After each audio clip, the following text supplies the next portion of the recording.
नमस्कार दोस्तों, मैं आपका होस्टल दोस्त प्रदीप सैनी आपके अपने ऑनलाइन इंस्टीट्यूट लक्ष्य ई लर्निंग 100 में आप सभी का हार्दिक स्वागत एवं वंदन करते हैं। मित्रों, फिर जीएस का एक बहुत ही महत्वपूर्ण सेशन लेकर आपके सामने उपस्थित हुआ हूं। जैसा कि आप लोगों को पता है कि जीएस में इस समय हम इंडियन ज्योग्राफी पढ़ा रहे हैं, इसके बाद हिस्ट्री पढ़ाएंगे, कॉन्स्टिट्यूशन पढ़ाएंगे, इस तरीके से आपको सर्कल वाइज पढ़ाते रहेंगे।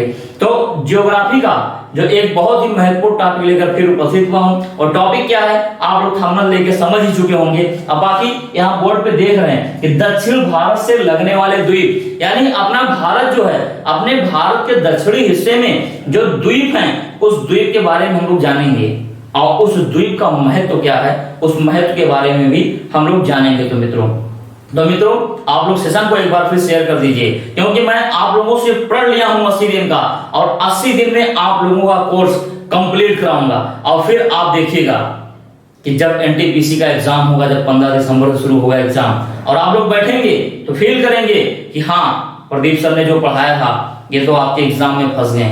तो आप लोग बिल्कुल निश्चिंत रहें, डेडिकेट होके, आपका सबसे अच्छा प्लेटफॉर्म है। जैसे जैसे धीरे धीरे ये लक्ष्य परिवार आपका धीरे धीरे बड़ा होता रहेगा, उसी तरीके से दिन प्रतिदिन हम आपके सामने लाइव क्लासेस भी लाते रहेंगे। मित्रों, तो आप लोग चलिए सेशन को शेयर करिए, पढ़ते हैं हम लोग आते हैं मुद्दे पे। देख रहे हैं भारत से लगने वाले द्वीप, ऐसा यहाँ पढ़ेंगे दक्षिणी भारत से लगने वाले द्वीप। तो मित्रों आपने देख रहा है कि मैं भारत के एक मैप बना दिया हूं। भारत के मैप में आप देख रहे हैं कि दक्षिणी भारत में जितने द्वीप हैं, उस द्वीप को हमने बना दिया है। जैसा कि आप लोगों को पता है, जो आप लोगों ने इसके पहले वाली वीडियो को देखा था, उस वीडियो में हमने बताया था भारत के प्रमुख सागर एवं खाड़ियां, है ना, भारत के प्रमुख सागर एवं खाड़ियां बताया था। आपको उसी में आज बताने वाले हैं द्वीप के बारे में। तो मित्रों चलिए पहले हम लोग उसी को रिकॉल करते हैं। 1 मिनट यहाँ देखते हैं, हमने बताया था क्या आपको, अरब सागर बताया था। नीचे क्या बताया था, नीचे हमने बताया था हिंद महासागर है। कुछ याद आ रहा है? जी हाँ। उसके बाद हमने बताया था बंगाल की खाड़ी, बंगाल की खाड़ी। मित्रों ये जो बंगाल की खाड़ी है, ये विश्व की सबसे बड़ी खाड़ी है, बंगाल की खाड़ी। उसके बाद नीचे आपने देखा ही था, यहाँ पे देखा था पॉक की खाड़ी, हम यहाँ लिख दे रहे हैं पॉक की खाड़ी, पॉक की खाड़ी। और ये क्या था, ये था मन्नार की खाड़ी। कौन सी खाड़ी मित्रों?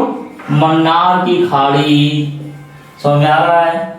चलिए, और हाँ, अगर अभी तक आप एनटीपीसी एंड ग्रुप डी के व्हाट्सएप ग्रुप पे नहीं जुड़े हुए हैं, तो आप उस व्हाट्सएप के ग्रुप पे जुड़ जाइए। जुड़ने का सबसे आसान तरीका, ये जो नीचे स्क्रॉलिंग में नंबर देख रहे हैं, इन नंबरों पे आप व्हाट्सएप करिए, अब बोलिए कि सर हमें जोड़िए। हमारे काउंसलर आपको लिंक के माध्यम से या डायरेक्टली आपको जोड़ देंगे।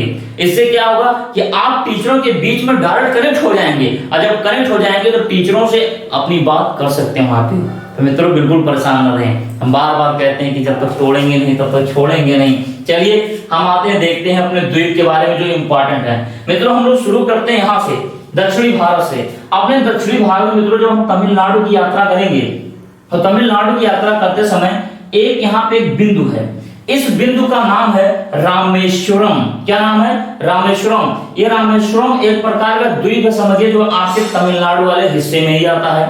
ठीक है, यहाँ पे भी एक शहर बसा हुआ है रामेश्वरम। अब मित्रों इसी रामेश्वरम के जब आगे हम एकदम आते हैं बंगाल की खाड़ी में, बंगाल की खाड़ी में यानी तमिलनाडु के तट पे जब हम आते हैं, तो यहाँ पे एक द्वीप है। इस द्वीप का नाम है धनुषकोडी। क्या नाम है? धनुषकोडी। तो आपने देखा रामेश्वरम जो तमिलनाडु में अंदर पड़ता है, लेकिन जैसे बंगाल की खाड़ी की तरफ बाहर निकलते हैं, यहाँ पे देखते हैं धनुषकोडी।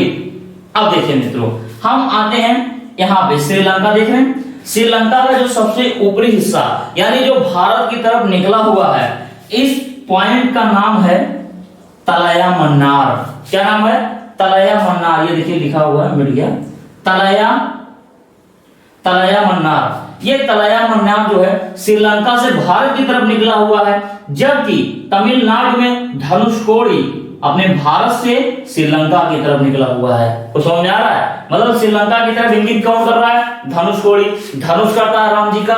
उसके बाद यहाँ देखते हैं श्रीलंका से क्या, तलया मन्नार आपका। चलिए इतना समझ में आया, आगे बढ़ते हैं। इसी बीच मित्रों धनुषकोडी और तलया मन्नार के बीच राम सेतु बना हुआ है।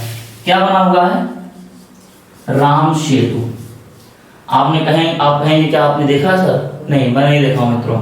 लेकिन ऐसा माना जाता है कि जब भगवान श्री राम थे तो उस समय यहाँ पे जो है एक पुल का निर्माण किया गया था, जिस पुल से चल के वो जो है लंका पे चढ़ाई किए थे। सभी लोगों ने सुना होगा, रामायण अगर देखा है आपने तो। मित्रों ऐसा माना जाता है कि यहाँ भी आज भी पुल मौजूद है, लेकिन आपको पता है कि वर्तमान में जल स्तर बढ़ रहे हैं। तो जब सागरों का जल बढ़ रहा है बड़ी तेजी से ऊपर की तरफ, तो वो पुल क्या हुआ, पुल नीचे दब गया है, यानी डूब गया है। लेकिन इतना भी नहीं डूब गया है कि जो आपके समुद्रों में कंटेनर चलते हैं, बड़े बड़े पानी के जहाज चलते हैं, वो जहाज वहां से क्रॉस हो सके। क्योंकि मित्रों हमको पता है कि जो पानी वाले जहाज होते हैं उनके नीचे के हिस्से काफी गहरे होते हैं। जब गहरे होते हैं तो उन्हें चलने के लिए पानी की गहराई भी काफी ज्यादा चाहिए, तो यहाँ पे वो चीजें संभव नहीं है। जबकि अभी हाल ही में, यानी कहूं सन 2015 की बात है, बहुत चर्चा चल रहा था कि लोग कह रहे थे कि अगर हम पानी की जहाज यहाँ से इधर से लाएं तो हमारा रास्ता करीब हो जाएगा, नहीं तो हमको श्रीलंका होकर पूरा घूमना पड़ता है। लेकिन उसी समय हिंदू धर्म के कुछ अनुयायी या पर्यावरण के जो अनुयायी थे, उन लोगों ने विरोध किया और कहा अगर इसके साथ छेड़छाड़ किया जाता है, धर्मांतर थे जो हिंदू धर्म के अनुयायी थे, उन्होंने कहा कि अगर इस पुल के साथ कुछ छेड़छाड़ किया जाता है तो समझिए कि हिंदू धर्म को एक प्रकार का ठेस लगेगा। लेकिन वही पर्यावरणविद अपना तर्क रख रहे थे, ये कह रहे थे कि अगर इसकी खुदाई की जाती है तो खुदाई करने से जो उसका मलबा निकलेगा, मलबा आपके पानी में ही तैरेगा, इससे प्रदूषण फैलेगा। तो इन सब कारणों से ये मामला को रोक दिया गया वहीं पे। और ये देखा कैसे गया था, सैटेलाइट के माध्यम से देखा गया था कि यहाँ पे पुल बने हुए हैं, ऐसा कुछ निशान पाए जाते हैं। चलिए मित्रों आगे बढ़ते हैं, अभी हम समझाते हैं यहाँ पे आगे। अब आते हैं हम आंध्र प्रदेश के तट पे। आंध्र प्रदेश के तट पे जब हम आते हैं तो यहाँ पे देखते हैं एक श्रीहरिकोटा है। क्या है? श्रीहरिकोटा, जिसे हम लोग सार बोलते हैं। श्रीहरिकोटा सतीश धवन नाम सुने होंगे ना। यही मित्रों यही स्थान है आपके भारत का जहां से उपग्रह छोड़े जाते हैं, ऊपर सैटेलाइट छोड़े जाते हैं, जानते हैं ना। हाँ, यही छोड़ा जाता है श्रीहरिकोटा से, और ये आपके बंगाली खाड़ी में पड़ता है आंध्र प्रदेश के तट पे। बहुत ध्यान से समझिए, आज का सेशन बहुत ही महत्वपूर्ण है मित्रों। चलिए अब हम आते हैं उड़ीसा में। उड़ीसा में एक द्वीप है, इसका नाम है पाराद्वीप। क्या नाम है? पाराद्वीप है। और इसी कड़ी में जब हम आगे चलते हैं मित्रों, यहीं पर उड़ीसा में ही एक द्वीप है जिसे बोलते हैं व्हीलर द्वीप। क्या बोलते हैं? व्हीलर द्वीप। व्हीलर द्वीप की खासियत क्या है? इसे बोलते हैं अब्दुल कलाम द्वीप। क्या बोलते हैं? अब्दुल कलाम द्वीप। जो अपने भारत के मिसाइल मैन कहे जाने वाले अब्दुल कलाम जी थे, उन्हीं के नाम पे इस द्वीप का नाम रख दिया गया। और इस द्वीप पे का काम क्या होता है? प्रक्षेपास्त्र का काम होता है। प्रक्षेपास्त्र का मतलब क्या?